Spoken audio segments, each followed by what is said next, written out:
Bonjour tout le monde. Nous voici à aborder le dernier sujet du présent chapitre. Il s'agit de l'ère des triangles, mais dans des conditions différentes que celles que vous connaissez depuis votre secondaire 2. Il y aura en réalité trois grands principes qui seront maintenant à notre disposition une fois que nous aurons terminé. Il y a toujours la fameuse formule, comme je le disais, vue en secondaire 2, base fois hauteur divisé par 2, mais il y aura une nouvelle possibilité, c'est-à-dire lorsqu'un angle est compris entre deux côtés, il y aura une nouvelle formule. Et il y aura aussi la possibilité, lorsque nous connaissons trois côtés et que la hauteur est inconnue, c'est-à-dire que nous pourrons utiliser la formule de Héron avec certaines circonstances bien précises et d'une manière que nous verrons dans quelques instants. Sur ce, bonne écoute! L'ère des triangles. Première possibilité, il y aura un rapport trigonométrique pour trouver la hauteur. Certaines mesures nous permettent de déterminer la hauteur du fameux triangle en question. Allons-y avec un exemple. Détermine l'aire du triangle ayant les caractéristiques qui sont ici présentées. On souhaite trouver l'aire du triangle. Oui, nous connaissons, par le passé, que l'aire d'un triangle est base fois hauteur. Mais regardons qu'est-ce qu'on pourrait faire avec les mesures ici. La mesure de ST, juste ici, la base, elle vaut 15,2 cm. On place ceci. La mesure de RT, le côté, juste ici, 11 cm. Et on nous dit que la mesure de l'angle RTS, le sommet étant l'angle T, la mesure de RTS vaut 71 degrés. Nous avons les informations et on souhaite trouver l'aire du triangle qui est juste ici. Selon ce qu'on sait, on aimerait bien faire base fois hauteur. Mais nous ne connaissons pas la hauteur. Et c'est là qu'arrive maintenant notre problématique. Ce que nous allons faire, c'est que nous allons tracer la hauteur dans le triangle ici, de manière à pouvoir avoir l'aspect visuel de ce qu'il en serait. Nous avons la hauteur. C'est marqué, traçons la hauteur. On constate qu'un triangle, en traçant la hauteur, on constate qu'un triangle rectangle apparaît. Voyez-vous, on vient de voir apparaître un triangle rectangle à gauche, tout comme il y a aussi un triangle rectangle à droite. Mais le grand triangle en soi, c'est un triangle quelconque. On ne nous donne aucune autre information que les mesures qui sont là. Avec tout ce que cela comporte ou implique comme possibilité, parce que maintenant, on pourrait cacher des sections et travailler avec la trigonométrie, d'où l'importance de dire que les rapports trigonométriques pourraient nous permettre de trouver la fameuse hauteur. Oui, la mesure 15,2, elle est pour la totalité du côté, c'est-à-dire que si on cache un morceau, le 15,2 ne pourra plus être utilisé, mais on reste avec les informations du 71 degrés et du 11 cm juste ici. Et de cette manière-là, avec le 90 degrés, nous savons par expérience que le côté ici représente l'hypoténuse, bien évidemment en travaillant avec le petit triangle dans la portion gauche. Oui, c'est l'hypoténuse. Et si on souhaitait trouver la mesure de la hauteur qui est juste ici, eh bien la hauteur correspond maintenant au côté opposé et on connaît la mesure de l'hypoténuse et c'est là qu'on pourrait utiliser les rapports trigonométriques SO, K, TOA, selon ce qu'on souhaite trouver. Allons voir comment déterminer cette fameuse hauteur. Traçons la hauteur, qui est maintenant juste ici, et selon les informations, tentons de déterminer sa valeur. Et quand je parle de sa valeur, je parle de la valeur de la hauteur. Bon, on a pris conscience que nous pouvions utiliser les rapports trigonométriques. Allons choisir celui qui convient. Nous connaissons l'hypoténuse et nous voulons avoir le côté en face du 71, ce qui représente en soi le fameux opposé. Avec opposé-hypoténuse, sinus, le sinus nous permet de mettre en relation ces deux mesures, on dira que sinus de t, parce que nous avons ici le sommet t, sinus de t est égal à l'opposé sur l'hypoténuse. Sinus de t est égal à l'opposé sur l'hypoténuse. Qu'est-ce qu'on s'apprête? Nous allons nous apprêter à trouver la mesure RQ. J'ai ici décidé d'ajouter une lettre pour dire que la hauteur, c'est le segment RQ. Mais comment allons-nous le trouver? Avec la trigonométrie. Sinus de t, sinus de 71, opposé, c'est RQ, hypoténuse, c'est 11. Eh bien, allons simplement remplacer l'opposé par RQ, le segment RQ, sinus de 71. On positionne le tout sur 1 pour pouvoir faire le produit croisé, fois divise trouve. La division étant simplement pour retourner à ceci, on fera 11 qui multiplie sinus de 71 divisé par 1. Divisé par 1 ne change rien pour nous ramener à la mesure de RQ. On fera donc 11 fois sinus 71 divisé par 1 qui ne change rien, qui nous donne la mesure de RQ.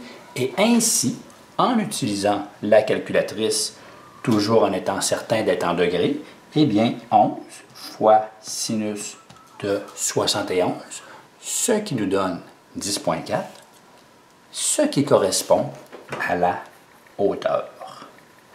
Nous avons maintenant découvert la mesure 10,4 qui est la hauteur RQ, juste ici dans le triangle. 10,4 et la mesure. Comment avons-nous trouvé ceci? En utilisant la trigonométrie à l'aide de la trigo. Et c'était ce que je disais, de nouveaux moyens seront possibles. Il faudra se débrouiller pour obtenir la hauteur selon ce qu'on a. Mais maintenant que nous avons la hauteur, nous pourrons revenir avec nos connaissances, c'est-à-dire base fois hauteur divisé par 2, et on se dira, calculons l'air avec cette nouvelle mesure que nous venons de découvrir. L'aire du triangle RST, l'aire du triangle RST, la bonne symbolique, est égale à base fois hauteur divisé par 2. La base, elle vaut 15,2 parce que c'est la mesure totale de ST. 15,2 fois la hauteur, 10,4, divisé en 2, et on trouve 79,04 cm². On pourrait se dire que la réponse de l'aire du triangle RST, 79,04, simplement en faisant 15,2 multiplié par 10,4 divisé en 2, 79,04 est la mesure de l'air. Voyez-vous, on a trouvé l'air avec nos connaissances de secondaire 2, mais il a été nécessaire, juste auparavant, d'utiliser la trigonométrie. Pourquoi?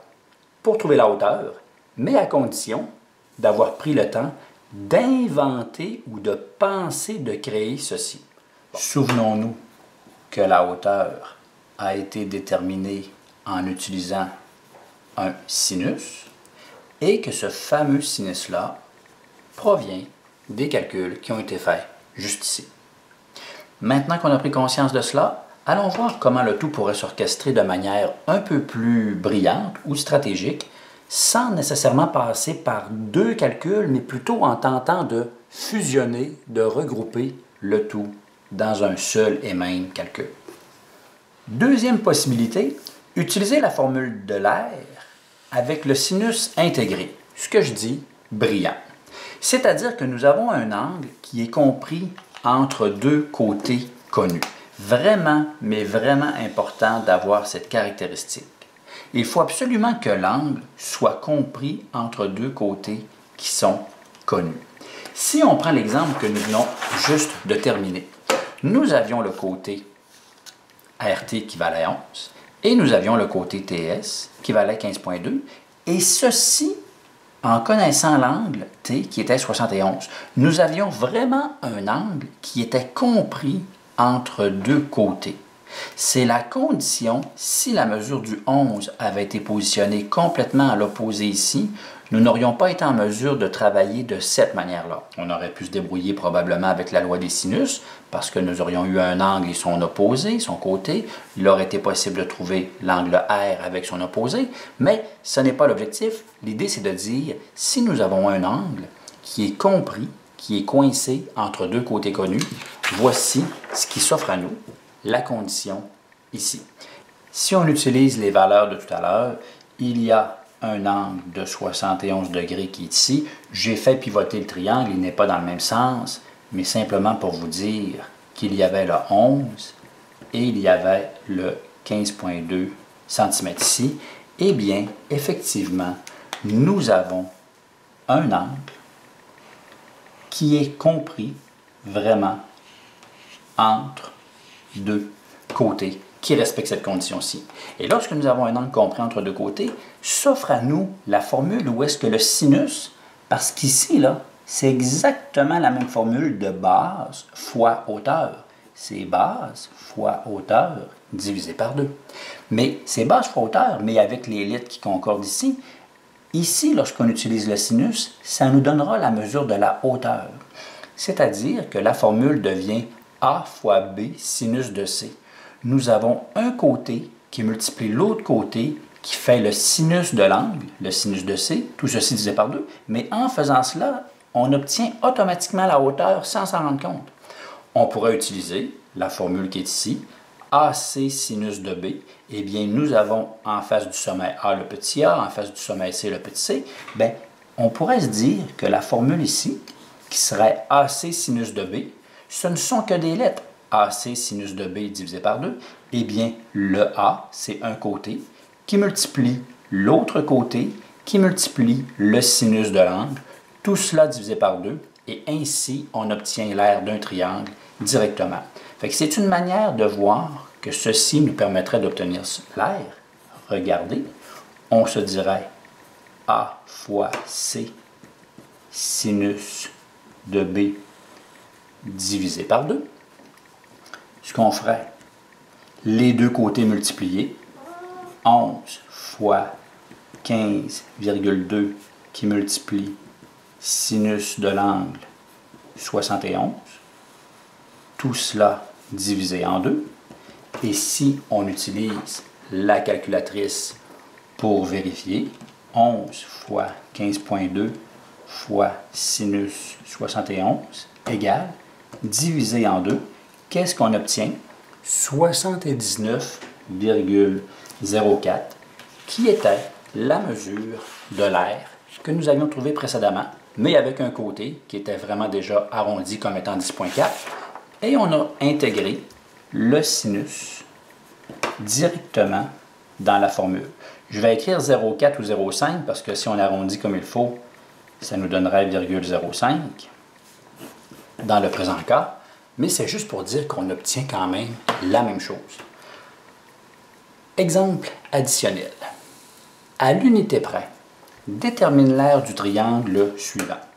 On nous demande de trouver l'aire à l'unité pour le triangle juste ici.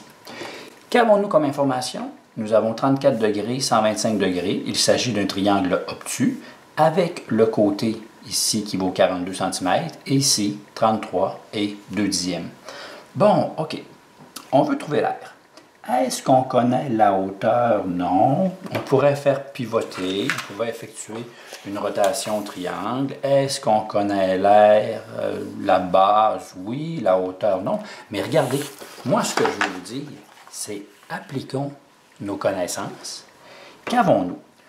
Pour utiliser la formule AB sinus de C intégré, il faut absolument que l'angle soit compris entre deux côtés qui sont connus. Si on ne respecte pas cette condition-là, il sera impossible d'utiliser la nouvelle ou la nouvelle formule. Nous connaissons deux angles. À l'aide de ces deux angles-ci, on pourrait trouver le troisième angle. Pourquoi je parle de ce troisième angle-là? Parce que les deux côtés connus doivent absolument entourer l'angle. Dans le présent cas, nous avons deux côtés, mais ils ne sont pas entourés autour de 125. Dans le présent cas, le 34 n'est pas compris entre les deux côtés parce qu'on ne connaît pas celui-ci. Fait que ce qu'il faut faire, c'est qu'il faut vraiment penser d'aller chercher la mesure de l'angle de manière à ce qu'il soit compris entre les deux côtés. Pour utiliser la formule AB sin C divisé par 2, il faut avoir l'angle qui est compris entre les deux côtés. Trouvons l'angle BMO, c'est-à-dire trouvons le petit angle ici, la caractéristique 180 moins le 34 et le 125, ce qui nous donnera que la mesure de l'angle BMO vaut 21 degrés, parce qu'on sait qu'il faut absolument avoir toujours 180 degrés dans un triangle. Nous avons maintenant 21 degrés juste ici. Et maintenant, on pourrait trouver l'aire du fameux triangle en utilisant l'une des trois formules juste ici. Oui, tout à l'heure, j'avais pris celle du centre pour concorder avec les lettres, mais étant donné que le triangle ici ne s'appelle pas ABC, ce que je fais, moi, c'est que j'utilise toujours la formule initiale qui s'appelle AB sinus de C divisé en 2. Le sinus étant l'angle au niveau du C et le A et le B étant toujours les deux côtés qui entourent cet angle-là. Ce qui me donne que j'ai la formule AB sinus de C divisé par 2. Le sinus de C, évidemment, qu'il s'agit du fameux 21 degrés. Et le AB, ce sont les deux côtés qui entourent, c'est-à-dire 33,2 et 42 cm. On utilise la formule, on fait 33,2 fois 42 multiplié par sinus de 21 égale tout ceci divisé en 2, ce qui nous donne 249,85 cm².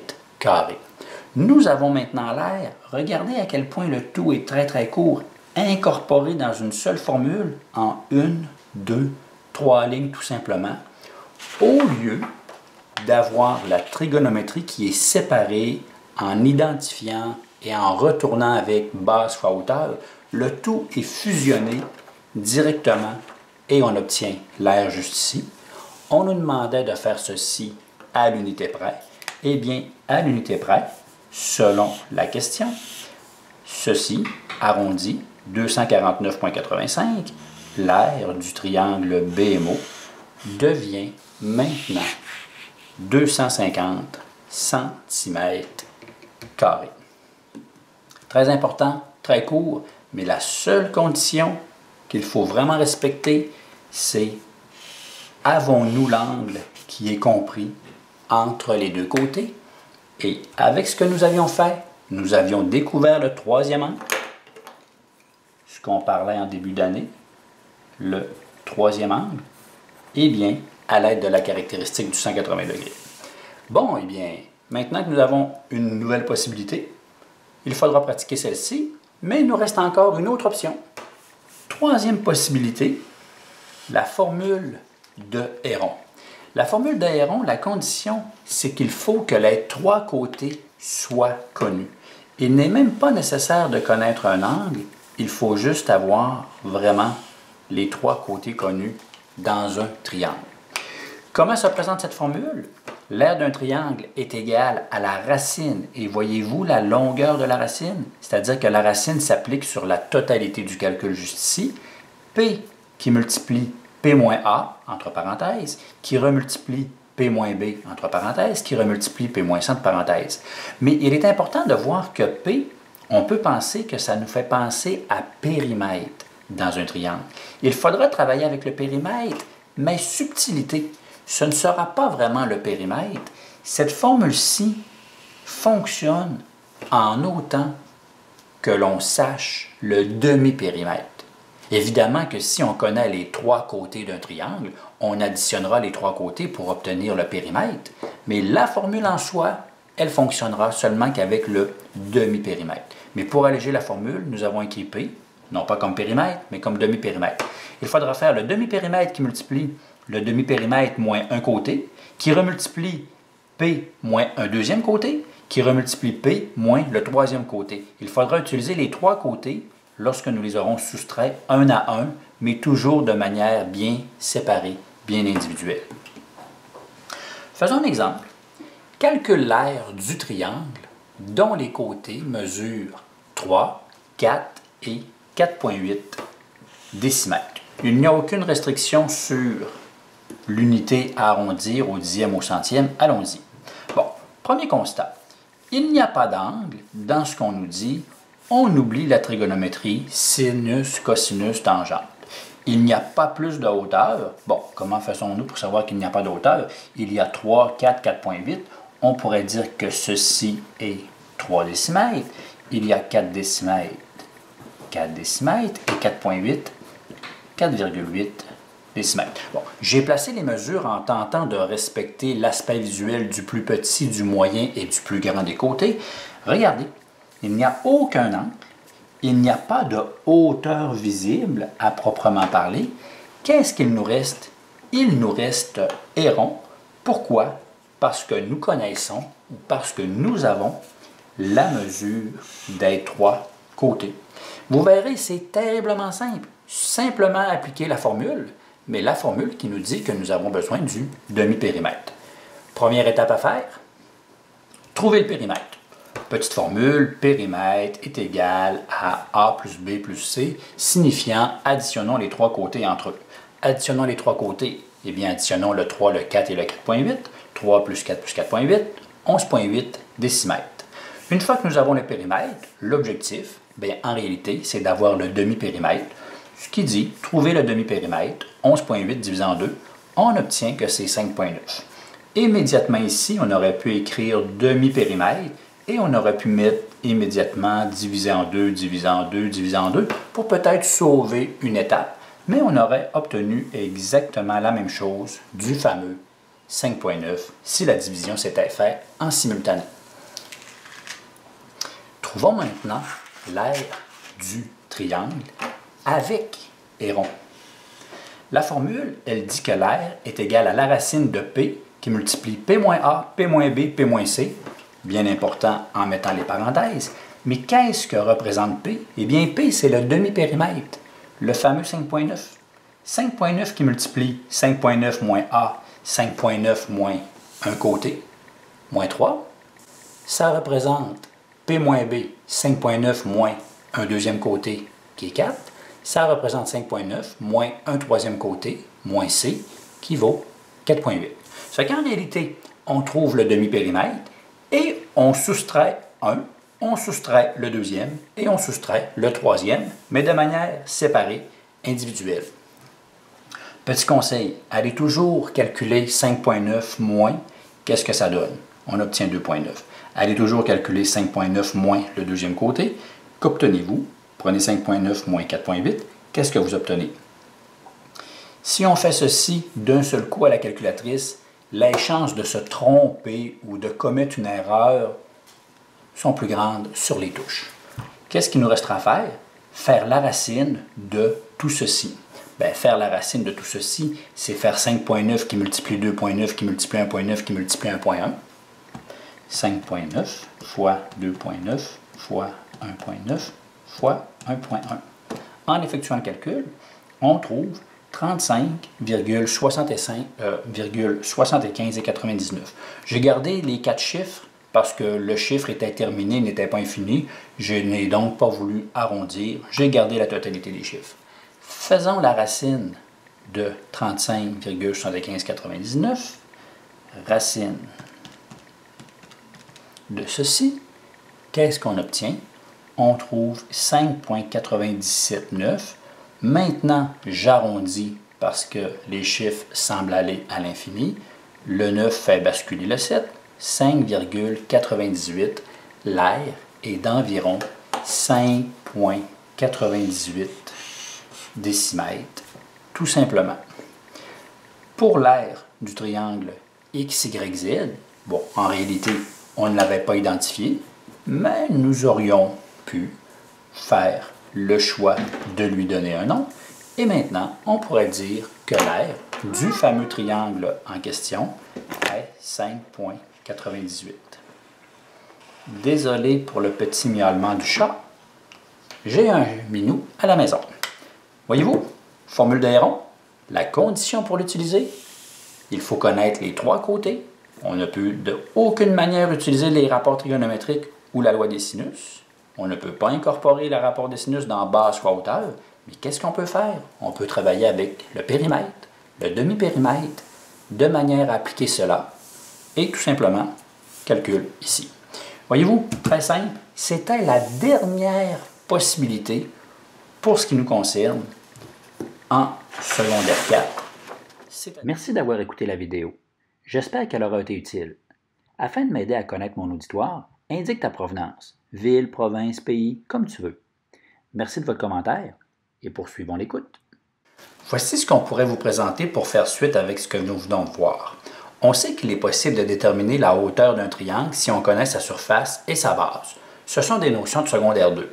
On vous donne l'aire d'un triangle, on vous donne la mesure de la base et il pourrait arriver qu'on vous pose la question « Quelle est la hauteur du triangle? » Selon nos connaissances antérieures, on sait que l'aire d'un triangle, c'est base fois hauteur divisé par 2. Ainsi, on remplace l'aire par ce qu'elle vaut, 48, la base, 12 unités, la hauteur, on ne la connaît pas, tout ceci divisé par 2, et il suffit de trouver une mesure manquante dans une formule et on effectue les opérations inverses pour y arriver. Ce que nous devons faire, c'est que la division par 2, on l'élimine en effectuant l'opération inverse, ce qui fera qu'il arrivera une multiplication. Et pour isoler la hauteur, la multiplication par 12, il suffit de la déplacer de manière à ce que la multiplication devienne une division. Ainsi, il suffira de faire 2 fois 48 divisé en 12 pour obtenir la hauteur, et on aurait que la hauteur vaut 8. Dans les circonstances, on ne sait pas si ce sont des centimètres ou des décimètres, peu importe, ce sont des unités.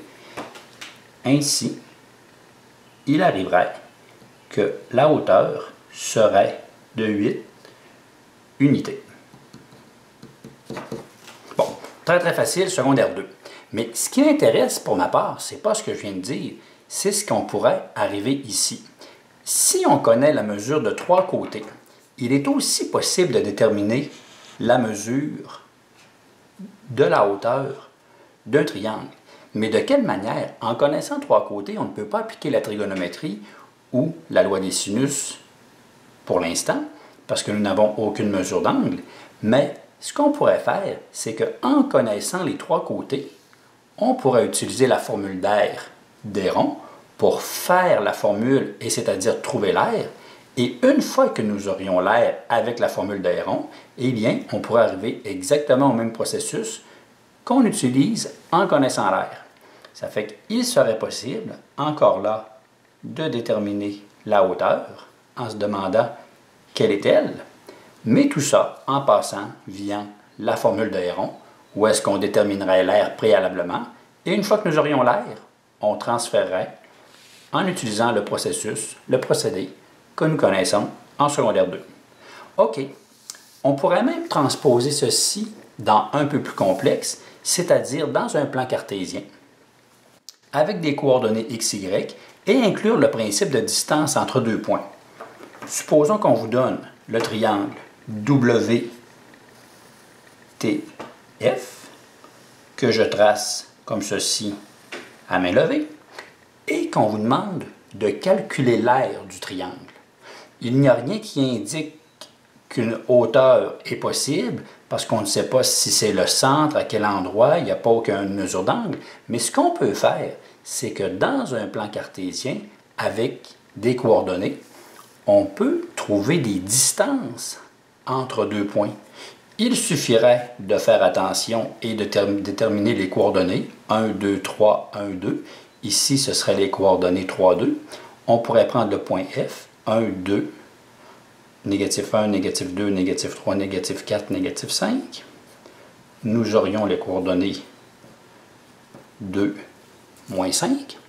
Et avec ces coordonnées-là, on pourrait trouver la distance entre F et W. Ici, en l'occurrence, je trouverais la distance entre T et F. Si je voulais trouver la distance entre F et W, j'utiliserais les coordonnées pour W. Fait que voyez-vous là, on peut même utiliser la formule de distance entre deux points pour obtenir la mesure du côté, pour obtenir la mesure du côté et obtenir la mesure du côté. Une fois qu'on a les trois côtés à l'aide de la distance, eh bien, on peut réutiliser la formule d'air de Héron pour arriver avec cela. Admettons qu'on pousse encore un petit peu plus loin la géométrie analytique de tout ceci. Il pourrait même arriver un point milieu. On pourrait vous dire qu'à l'intérieur du triangle ici, on positionne à mi-chemin entre T et F un point, qu'on pourrait donner le nom du point, je ne sais pas moi, le point H. Une fois qu'on sait la coordonnée, avec le point milieu, parce qu'il y a une formule pour trouver le point milieu, x milieu, y milieu, on pourrait utiliser la formule qui est juste ici. On pourra aussi dire que sur le segment WF, au 4/5e ou au 3/4, à un endroit quelconque, en partance de F, ou au 1/4 ou 1/3 en partance de W, c'est important d'avoir le point de départ, on pourrait positionner un autre point, c'est-à-dire utiliser le point de partage. Comment? En utilisant le X de partage et sa formule, en utilisant le Y de partage et sa formule, pour trouver les nouvelles coordonnées. H, ça pourrait être les coordonnées P. Une fois qu'on aurait ces nouvelles coordonnées-là, on pourrait tracer un nouveau triangle à l'intérieur, dans la portion ici inférieure. Et alors, on pourrait vous demander la surface du nouveau triangle, à condition de connaître les coordonnées, d'appliquer la distance, à condition de connaître les coordonnées, d'appliquer la distance, et faire encore une troisième distance pour chacun des côtés. Lorsque nous aurions toutes les valeurs de la mesure de chacun des côtés, on pourrait revenir avec la formule d'air pour Héron. Mais voyez-vous qu'on peut combiner toujours ces choses-là en lien avec l'aire d'un triangle, soit avec des distances, soit avec des points de partage, soit avec des points milieux, et toujours revenir avec la formule d'air. Maintenant, on pourrait nous demander quelle est la hauteur qui serait issue du sommet H en lien avec le côté PF. Eh bien, si on voulait la hauteur qui est associée à ce côté-ci, il faudrait utiliser l'air, utiliser la mesure du côté et revenir avec « je trouve la hauteur ». Voyez-vous que tout ce qu'on voit là peut s'entrecouper, peut s'entrelacer de manière à utiliser les informations d'une manière ou d'une autre. Vous aurez des exercices de ce sens-là qui vous permettront de progresser. Nous avons maintenant les trois possibilités qu'il était possible d'utiliser en secondaire 4, c'est-à-dire base fois hauteur divisé par 2, ce qu'on connaît depuis le secondaire 2, en connaissant la base et la hauteur dans un triangle quelconque. Nous pouvons aussi utiliser la formule du sinus intégré à condition que l'angle soit compris entre deux côtés connus, A fois B sinus de C divisé par 2. Et si jamais on connaît les trois côtés, la dernière possibilité, c'est-à-dire avec Héron, P fois P-A, P-B, P-C, la racine de tout ceci, mais bien important, où P correspond au demi-périmètre. Vous avez le résumé de ces trois possibilités-là un peu plus loin dans vos notes de cours. Il vous reste simplement à pratiquer. Les exemples que vous avez vus, ils étaient en totalité déjà tous complétés, mais maintenant, il vous faudra aller faire les exercices et il vous appartiendra d'appliquer vous-même les calculs et de déterminer à quel moment je dois utiliser la bonne formule. Mais puisque nous sommes en secondaire 4, c'est surtout sur ces deux possibilités que nous travaillerons. Mais il existe toujours ceci qui pourrait apparaître dans un problème quelconque. Sur ce, bon travail!